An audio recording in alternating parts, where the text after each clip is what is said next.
একজন ইন্ডাস্ট্রিয়ালিস্ট হোক বা যে কোনো প্রতিষ্ঠানের মালিক হোক, এরকম মিছিল করে যারা আসবে তাদেরকে কোনোদিনই চাকরিতে নেবে না। সুতরাং এদের চাকরি নিয়ে এদের সাথে কোনো কথা নেই। এরা আপনারা দেখেন ভিন্ন কোনো উদ্দেশ্যে এরা আসছে।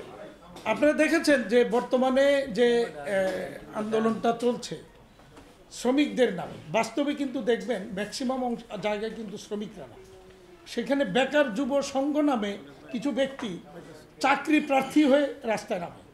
আবার তারা আবার ওখানে গিয়ে বলে কোনো ইন্টারভিউ নেওয়া চলবে না, যেই কজন আসছে সবাইকে নিতে হবে। তো কোনো ইন্ডাস্ট্রি, বাংলাদেশের যে কোনো প্রতিষ্ঠানই হোক, ইন্ডাস্ট্রিয়াল যে কোনো ব্যবসা প্রতিষ্ঠানেই ওই ব্যবসায়ী প্রয়োজনীয় লোকটাই নেবে, অপ্রয়োজনীয় লোকটা কিন্তু নেবে না। যে যারা এরকম মিছিল করে চাকরির জন্য অরাজকতা তৈরি করে, এরা কোনোদিন চাকরির লোক না, এরা চাকরি করার মতো মানসিকতা এদের না। 250-টিরও বেশি ডিজাইন অপশন নিয়ে ওয়ালটন স্মার্ট ফ্রিজ, বোঝে আপনার প্রয়োজন। সুতরাং একজন ইন্ডাস্ট্রিয়ালিস্ট হোক বা যে কোনো প্রতিষ্ঠানের মালিক হোক, এরকম মিছিল করে যারা আসবে তাদেরকে কোনোদিনই চাকরিতে নেবে না। সুতরাং এদের চাকরি নিয়ে এদের সাথে কোনো কথা নেই। এরা আপনারা দেখেন ভিন্ন কোনো উদ্দেশ্যে এরা আসছে। শ্রমিক ভাই বোনদেরকে অনুরোধ করব, আপনারা কারো উস্কানিতে আপনারা পথভ্রষ্ট হবেন না, আলটিমেটলি ক্ষতিগ্রস্ত হবেন আপনারা। শ্রমিকরাই বেশি ক্ষতিগ্রস্ত হবে, দেশ ক্ষতিগ্রস্ত হবে, মালিকরাও ক্ষতিগ্রস্ত হবে, ইন্ডাস্ট্রি ক্ষতিগ্রস্ত হবে। তারা যেন এই ধরনের কোনো প্ররোচনায়, যারা বিদেশের পয়সায় এ দেশে বসে লালিত পালিত হয়ে এ দেশের বিরুদ্ধে কাজ করছে, তাদেরকে চিহ্নিত করুন, তাদের বিরুদ্ধে আপনারা সবাই রুখে দাঁড়ান। শ্রমিকদের যে কোনো ন্যায্য দাবি আপনারা অতীতেও দেখেছেন আমরা সমাধান করেছি, এখনও আমরা প্রস্তুত শ্রমিকদের যে কোনো ন্যায্য দাবি আমরা সমাধান করব।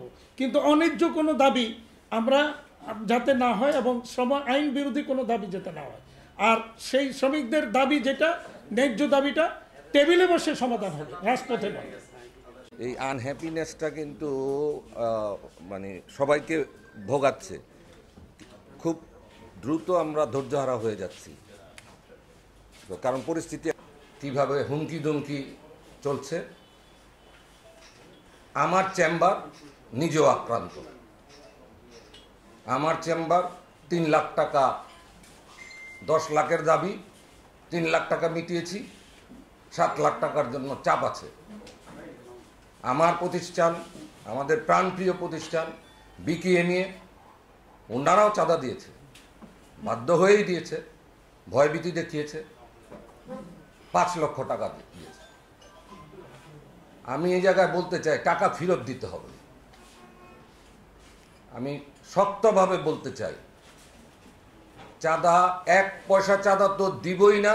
যে চাঁদা দিয়েছি চাঁদা ফেরত চাই। আমি নাম উল্লেখ করলাম না, আমি সময় দিলাম। আমি শহীদ মিনারে যে লাল কার্ড দেখাবো, নারায়ণগঞ্জ শহর থেকে বের করে দিব, সে যত বড় শক্তিশালী নেতাই হোক। আমরা দরকার হইলে চেম্বারের পক্ষ থেকে আমরা দলীয় প্রধানদেরকে আমরা লিখিত অভিযোগ দিব, নাম লেখে।